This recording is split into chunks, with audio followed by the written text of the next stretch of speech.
Good morning, students. Today in economics, we are going to learn lesson number 3, money and credit. Okay, let's begin. Money as a medium of exchange. Money is used for several transactions, isn't it, students? To carry out any transaction, you require money. It is considered as a means of exchange as it acts as intermediate in the exchange process. Now let us try to understand this with the help of an example. Suppose you want to purchase some books, okay? So in exchange of the books purchased by you, you need to pay some money, isn't it? So money is considered as a means of exchange as it acts as intermediate in the exchange process. I hope it is clear, students. Now let us talk about barter system of exchange. Okay. Before the use of money, people followed barter system of exchange. In this system, goods are directly exchanged without use of money between two or more people who agree to exchange each other's goods. So what exactly is done in barter system? Yes, in this system, goods are directly exchanged, that is without use of money, between two or more people who agree to exchange each other's goods. Here in this image, you can see the people exchanging each other's goods. Example, farmer exchanging wheat for shoes and vice versa. In this case, the farmer and the shoe manufacturer should be in need of each other's goods, isn't it, students? The farmer with the wheat, okay, suppose he requires shoe, and the shoe manufacturer, suppose he is in need of wheat, then only the exchange can take place, isn't it? Both of them should be in need of each other's goods, then only they can exchange the goods with each other. In this case, the farmer and shoe manufacturer should be in need of each other's goods. Both the parties have to agree to sell and buy each other commodities. This is known as double coincidence of wants. So students, I hope you have understood the meaning of double coincidence of wants. In double coincidence of wants, both the parties have to agree to sell and buy each other commodities. So, in barter system, double coincidence of wants is an essential feature, without which exchange of goods cannot take place. I hope it is clear, students.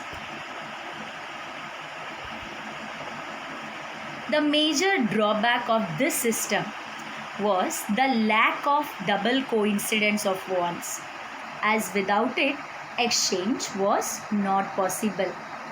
So, what is the major drawback of this barter system? Yes, the lack of double coincidence of wants. Suppose the farmer with the wheat needs shoes and he is ready to sell it to the shoe manufacturer. But if the shoe manufacturer is not in a need of wheat, suppose he is in need of clothes, okay, so will the exchange of goods take place? Certainly no. Hence, the major drawback of this system was the lack of double coincidence of wants, as without it, exchange was not possible. So I hope it is clear.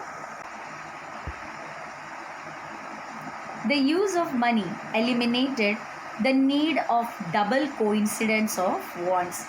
So with the help of money, people could purchase whatever they needed. Okay. So the use of money eliminated the need of double coincidence of wants. Students, I hope it is clear. Money.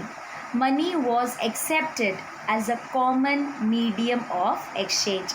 So with the help of money, people could carry out the transactions. Okay. Modern forms of money. Modern forms of money include currency, that is paper notes and coins. Before the introduction of coins, okay, a variety of objects like grains and cattle were used as money. So, before the introduction of coins, grains, cattle, they were used as money.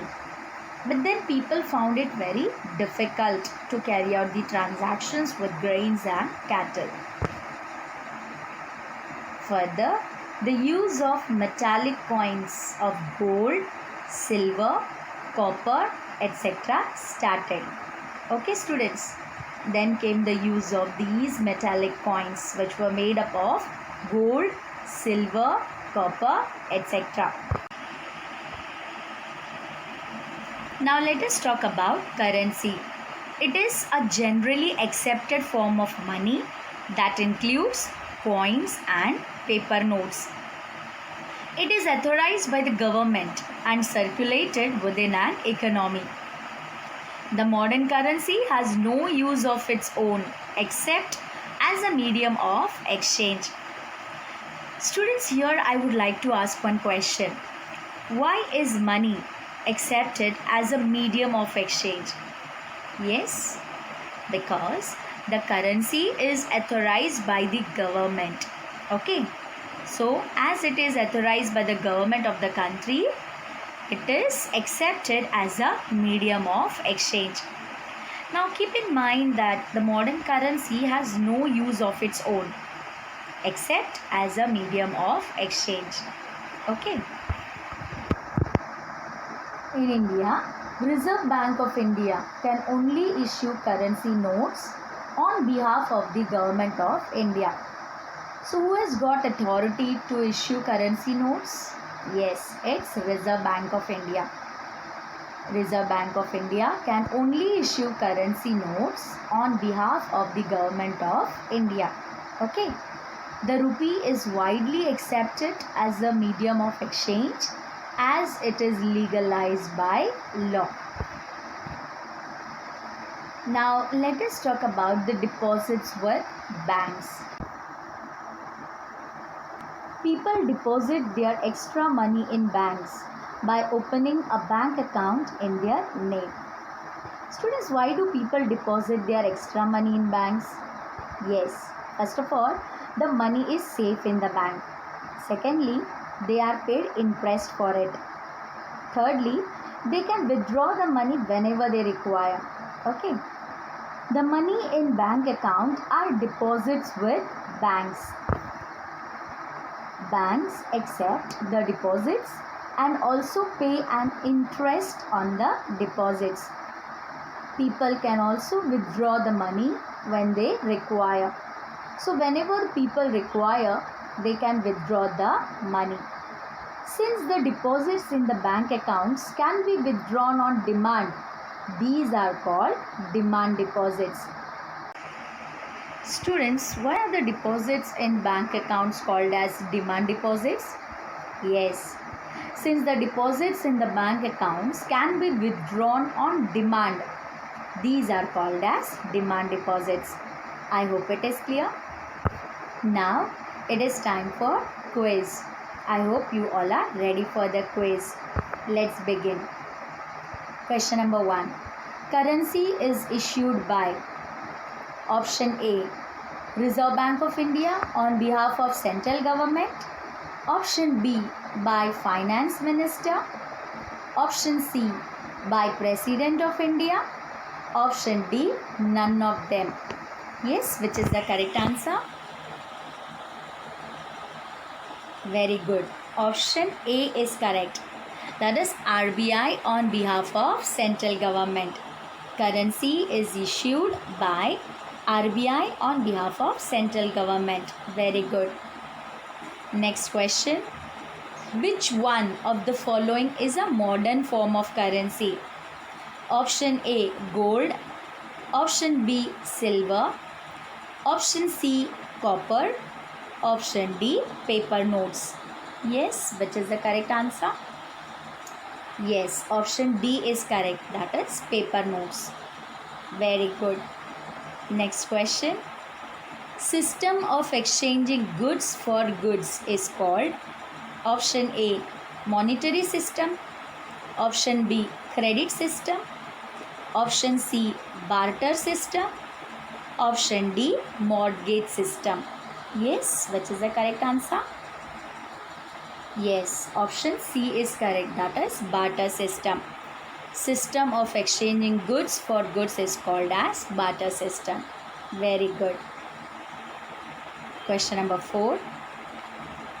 A potter making pots wants to exchange pots for wheat. Luckily, he meets a farmer who has wheat and is willing to exchange it for the pots. What is this situation known as? Option A, incidence of wants. Option B, double coincidence of wants. Option C, no money system. Option D, none of the above. Yes. Which is the correct option? Very good. It is option B, that is double coincidence of wants. Very good. Next question. Raghav has surplus money, so he opens a bank account and deposits in it. Whenever he needs money, he can go to his bank and withdraw from there. This kind of deposit with the banks are known as: option A, demand deposit. Option B, term deposit. Option C, fixed deposit. Option D, surplus deposit. Yes, which is the correct answer? Yes, option A is correct. That is demand deposit. Okay, so I hope you have understood whatever we have learned today. The remaining topics we will cover in our next video. Okay, don't forget to read the textbook. Meet you in the next video. Till then, bye and take care.